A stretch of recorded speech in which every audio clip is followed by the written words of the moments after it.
প্রশ্ন করেছেন সুন্নাত বা নফল সালাতের সিজদায় কোরআনের দোয়া বিশিষ্ট আয়াত পাঠ করা যাবে কি? জবাব, সুন্নত বা নফল সালাতের সিজদায় শুধু নয়, যে কোনো সিজদার ক্ষেত্রেই রুকু এবং সিজদায় আমরা কোরআন এর আয়াত, হাদিসের দোয়াতে কোনো অসুবিধা নেই, কোরআনের আয়াত পাঠ করা যাবে কি না বিষয়টি ইখতিলাফ রয়েছে। এজন্য ইখতিলাফ, রাসূল সাল্লাল্লাহু আলাইহি সাল্লাম বলেন, সহিহ মুসলিমের হাদিস, নুহিতু আন আকরা আল কোরআনা ওয়া আনা সাজিদুন আও রাকি', সিজদা অথবা রুকু অবস্থায় কোরআন পাঠ করা আমাকে নিষেধ করা হয়েছে। সুতরাং রুকু ও সিজদায় হাদিসের দোয়াগুলি পাঠ করা যাবে, কোনো অসুবিধা নেই। কিন্তু কোরআনের আয়াত সম্বলিত দোয়া বা কোরআনে যে দোয়ার আয়াতগুলি রয়েছে সেগুলি পাঠ করা এই হাদিসের আলোকে যাচ্ছে না। কিন্তু কেউ কেউ একটু ব্যাখ্যা করে বলতে চান যে কোরআন তেলাওয়াত করা, পাঠ করা নিষেধ করা হয়েছে, তাই পাঠ করা যাবে না। কিন্তু দোয়ার উদ্দেশ্যে কেউ যদি পড়ে, যেহেতু দোয়া করার কথা আল্লাহ রাসূল সাল্লাল্লাহু আলাইহি ওয়াসাল্লাম গুরুত্ব দিয়েছেন সিজদায়, তাই দোয়ার উদ্দেশ্যে পড়লে পড়া যাবে, কিন্তু পাঠ করার উদ্দেশ্যে পড়লে পড়া যাবে না। আল্লাহু তাআলা আ'লাম। যা সঠিক মনে করি, যে কোনো উদ্দেশ্যেই রুকু এবং সিজদায় কোরআনের আয়াত পাঠ করা যাবে না। কারণ রাসূল সাল্লাল্লাহু আলাইহি ওয়াসাল্লাম তিনি সিজদায় সবচেয়ে বেশি দোয়া করেছেন, কিন্তু কোরআনের কোনো আয়াত দিয়ে তিনি দোয়া করেছেন বলে এর কোনো প্রমাণ পাওয়া যায় না। তাহলে বোঝা যায় যে এই অপব্যাখ্যা করে নয়, বরং সর্বাবস্থায় রুকু ও সিজদায় কোরআনের আয়াত পাঠ করবে না, দোয়ার জন্যই হোক বা সাধারণ পাঠ করার জন্যই হোক। তবে আপনার জন্য সুযোগ রয়েছে, আপনি সালাম ফেরানোর পূর্বে আত-তাহিয়াতু দুরূদ পাঠ করার পর কোরআন এবং হাদিসের যত দোয়া রয়েছে, ফরজ হোক, নফল হোক, সালাত হোক, সব সালাতেই আপনি সেই সময় ইচ্ছামতো কোরআন ও হাদিসের দোয়াগুলি পাঠ করতে পারবেন। প্রশ্ন করেছেন সালাতের মধ্যে নীরব কেরাতে, যেমন জোহর এবং আসর নামাজের প্রথম 2 রাকাতে কি সূরা ফাতিহার সাথে অন্য সূরা মিলাতে হবে? জবাব, নীরব কেরাতে কে মিলাবে, ইমাম না মুক্তাদি? ইমাম যদি হয় তাহলে তো তিনি অবশ্যই মিলাবেন প্রথম 2 রাকাতে, আর বাকি 2 রাকাতে মিলাতেও পারেন, নাও মিলাতে পারেন, সহিহ বুখারী ও মুসলিমের হাদিসের আলোকে। আর যিনি মুক্তাদি হবেন তিনি ইমামের সাথে পিছনে সূরা ফাতিহা তো অবশ্যই পড়বেন এবং এরপর অন্য সূরাও পাঠ করবেন। সাহাবী জাবির ইবনে আব্দুল্লাহ রাদিয়াল্লাহু তাআলা আনহু তিনি বলেন যে আমরা নবী সাল্লাল্লাহু আলাইহি সাল্লামের পিছনে সূরা ফাতিহা এর সাথে অন্য সূরা পড়তাম, জোহরের সালাতের ক্ষেত্রে বলা হয়েছে। তাই ইমামের পিছনে আপনি জোহর, আসর এগুলিতে সূরা ফাতিহা এবং আরো অন্য সূরাও পাঠ করবেন। এখানে আরো কিছু প্রশ্ন করেছেন যে সমস্ত বডি স্প্রে বা ইত্যাদি এগুলিতে অ্যালকোহল থাকলে উহা ব্যবহার করলে নামাজ হবে কি না? জবাব, অ্যালকোহল আমরা জানি সেটি হচ্ছে হারাম। তো এই হারাম বিষয়টা কি থেকে উৎপাদন হয়েছে? এটা কি কোনো অপবিত্র বিষয় থেকে উৎপাদন হয়েছে? না, অপবিত্র থেকে নয়। যদি অপবিত্র বিষয় থেকে উৎপাদন হয়ে থাকে তাহলে এটি নাপাক বলে গণ্য হবে, সেটি ব্যবহার করা জায়েজ হবে না এবং সালাতের সময়ও তা জায়েজ হবে না। আর যদি আপনি জানেন যে এটি তা পান করা হারাম, কিন্তু হারাম দ্রব্য থেকে এটার উৎপাদন হয়নি, তাহলে সালাত ব্যবহারে বা এই থাকলে কোনো অসুবিধা হবে না। আল্লাহু তাআলা আলাম। শেষ প্রশ্ন, বিতর বা 2 ঈদের সালাত ওয়াজিব কি না? জবাব, বিতরের সালাত হলো সুন্নতে মুআক্কাদা, 2 ঈদের সালাত হলো ওয়াজিব। 2 ঈদের সালাত ওয়াজিব। সর্বশেষ প্রশ্ন, ডক্টর ইঞ্জিনিয়ার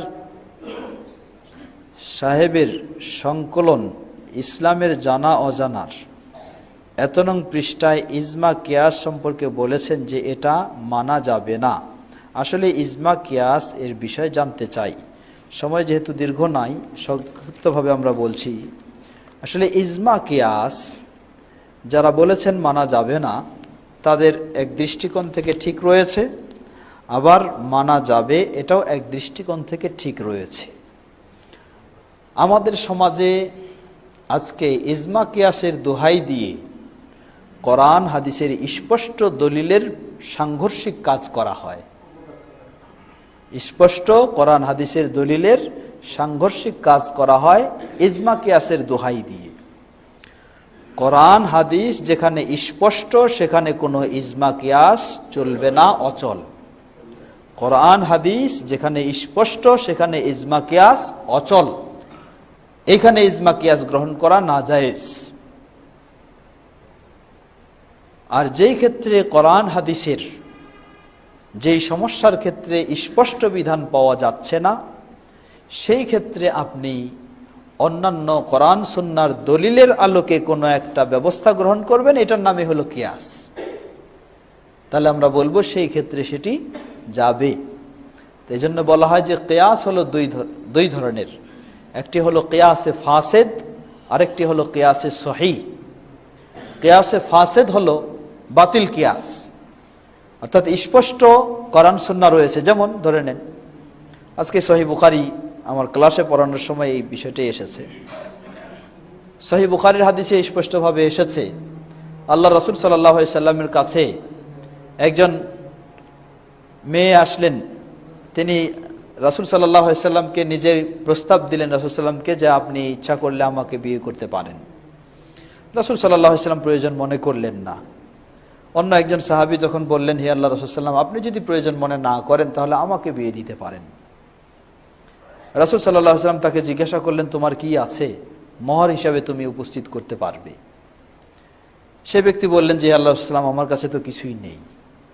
বললেন যে, তুমি একটা ওয়ালাউ খাতাম মিন হাদিদ, একটা লোহার আংটিও যদি তুমি তোমার ঘরে থাকে পাও, নিয়ে আসো সেটা। বললেন যে, হে আল্লাহ রাসূল সাল্লাল্লাহু আলাইহি সাল্লাম, এটাও আমার ঘরে পাচ্ছি না। কত অসহায় বেচারা। তখন বললেন যে, ঠিক আছে, তাহলে তোমাকে আমি বিয়ে দিচ্ছি, এটা মোহর হিসাবে যে তুমি কোরআনের এই সূরাগুলি তাকে শিক্ষা দিবে। এই শিক্ষার বিনিময়ে, কোরআন শিক্ষা দেওয়ার বিনিময়ে, এটাই মোহর হিসাবে গণ্য করে তার সাথে তোমাকে আমি বিয়ে দিচ্ছি। আমাদের অন্য ভাইয়েরা এই সহিহ বুখারী স্পষ্ট হাদিস হওয়া সত্ত্বেও তারা এগুলিকে মানেন না। কেন মানেন না? এটা তাদের কিয়াসের পরিপন্থী। তারা কিয়াস করেন যে ইসলামের নিয়ম হলো চোরের হাত কাটা চুরি করলে। তো চুরি করলে চোরের হাত কাটা, তো সেই চুরির পরিমাণটা কি? সর্বনিম্ন পরিমাণ হলো 12 দিরহাম পরিমাণ বা 10 দিরহাম পরিমাণ। এও হাদিসের নিয়ে কিছু দুর্বলতা রয়েছে। তারা বলেন যে সর্বনিম্ন চুরি করার পরিমাণ হলো 10 দিরহাম। এই 10 দিরহাম পরিমাণ অর্থ কেউ যদি চুরি করে, তাহলে এর শাস্তি স্বরূপ তার একটা অঙ্গকে কাটা যাবে। তো একটা মানুষের অঙ্গ কাটতে হলে অঙ্গর বিনিময় পাওয়া যাচ্ছে এখানে কত? 10 দিরহাম। তো সুতরাং বিয়ে মানে হচ্ছে একজন মেয়ে মানুষের সেই যৌন চাহিদা মেটানোর জন্য বা সেই বিষয়ের জন্যই বিয়ে। তাহলে অতএব তারও একটা অঙ্গের বিনিময়ে হচ্ছে মোহর। তো এজন্য এখানে সর্বনিম্ন মোহরের পরিমাণ হতে হবে 10 দিরহাম, এছাড়া সর্বনিম্ন মোহরের পরিমাণ চলবে না। তাই তারা রাসূল সাল্লাল্লাহু আলাইহি সাল্লামের এই হাদিস স্পষ্ট থাকা সত্ত্বেও এগুলিকে গ্রহণ করেন না। এটা হলো হানাফি মাযহাবের নিয়ম। এটা হচ্ছে হানাফি মাযহাবের নিয়ম। তারা এখানে কি করলেন, যে একটা অঙ্গের বিনিময় হচ্ছে 10 দিরহাম। এই কিয়াস খাটাতে গিয়ে তারা স্পষ্ট রাসূল সাল্লাল্লাহু আলাইহি সাল্লামের হাদিস, যে তিনি বললেন যে হয় একটা আংটির বিনিময়েও তিনি মোহর হিসাবে, যার সামর্থ্য নাই এটা ছাড়া, সেটা দিয়েও বিয়ে দিতে চাইলেন, অথবা এটাও যার কাছে নাই, কোরআন শিক্ষার বিনিময়ে তাকে বিয়ে দিতে চাইলেন। এগুলিকে তারা গ্রহণ করতে চায় না। তা আমরা বলবো যে এই ধরনের কিয়াস ইসলামে হারাম, যেখানে স্পষ্ট কোরআন এবং সুন্নাহর দলিল থাকা সত্ত্বেও কিয়াস গ্রহণ করে সেখানে প্রকাশ্য স্পষ্ট হাদিসগুলিকে অগ্রাহ্য করা হয়, উপেক্ষা করা হয়, এই কিয়াস কখনো ইসলামে বৈধ নয়। আর যেই ক্ষেত্রে বললাম যে বিভিন্ন বর্তমান বিভিন্ন রকমের সমস্যা দেখা দিতে পারে, সেই সমস্যাগুলির সমাধান হুবহু হাদিসে খুঁজে নাও পাওয়া গেলে কোনো দলিলের আলোকে অনুমান করে আপনি যে একটা সিদ্ধান্ত নেবেন, এটার নাম হলো কিয়াস, এটি বৈধ। অতএব যিনি বলেছেন যে কিয়াস যায় এবং ইজমা ঠিক নয়, এটা হলো ওই ধরনের কিয়াস ও ইজমা যদি হয় তাহলে সেটি ঠিক নয়। ইজমা যেমন, তারা ইজমার আজকে দলিল দিচ্ছেন যে 20 রাকাত তারাবি পড়তে হবে, এটা গোটা বিশ্বের ইজমা হয়ে গেছে। তাই রাসূল সাল্লাল্লাহু আলাইহি সাল্লাম থেকে 8 রাকাত পড়ালে প্রমাণ থাকলেও এটা আর গ্রহণ করা যাবে না, কারণ এটা হলো ইজমার খেলাফ, ইজমার পরিপন্থী হয়ে গেছে। তো এটা হলো বাতিল ইজমা, এটা হলো বাতিল ইজমা। রাসূল সাল্লাল্লাহু আলাইহি ওয়াসাল্লাম এবং খোলাফায়ে রাশিদিন তারা কখনো 8 রাকাতের বেশি, 11 রাকাতের বেশি পড়েননি, এর সপক্ষে কোনো সহিহ প্রমাণ নেই। এখানে যেহেতু এরপর একটা জরাতালি দিয়ে ইজমা দাঁড় করতে চায়, এই ধরনের ইজমা হলো গ্রহণযোগ্য নয়, এই ধরনের ইজমা হারাম, জায়েজ নেই। আর যদি কখনো কোরআন ও সহিহ সুন্নাহর আলোকে কোনো ইজমা সংগঠিত হয়ে থাকে তাহলে সেটি জায়েজ হবে। ওয়াল্লাহু তাআলা আ'লাম। কথা আজকে আমরা এখানেই শেষ করছি। এতক্ষণ যাবৎ যারা ধৈর্য সহকারে আলোচনা শুনলেন, আল্লাহ সুবহানাহু ওয়া তাআলা সবাইকে জাযায়ে খায়ের দান করুন। আমরা যেন আমাদের পরস্পরের সহযোগিতা দিয়ে এই আলোচনাকে আরো সুন্দর করতে পারি, আল্লাহ তৌফিক দান করুন। যারা আজকে খবর পাইনি তাদেরকেও খবর দিয়ে আমরা ভালো দিকে পথ দেখাতে পারি, আল্লাহ আমাদের সবাইকে সে তৌফিক দান করুন। উপস্থিত অনুপস্থিত সকল অসুস্থদেরকে পরিপূর্ণ সুস্থতা দান করুন। যারা বিদায় নিয়ে চলে গেছেন সেই মুসলিমদের ভুল ত্রুটি ক্ষমা করে জান্নাতুল ফেরদাউস নসিব করুন। আমরা সকলেই যেন আজকে যে ঈমানের আলোচনা শুনলাম সেই ঈমানের উপর প্রতিষ্ঠিত থাকতে পারি, আল্লাহ আমাদের সকলকে সে তৌফিক দান করুন। সুবহানাকা আল্লাহুম্মা ওয়া বিহামদিকা আশহাদু আল্লা ইলাহা ইল্লা আনতা আস্তাগফিরুকা ওয়া আতুবু ইলাইক। আসসালামু আলাইকুম ওয়া রাহমাতুল্লাহ।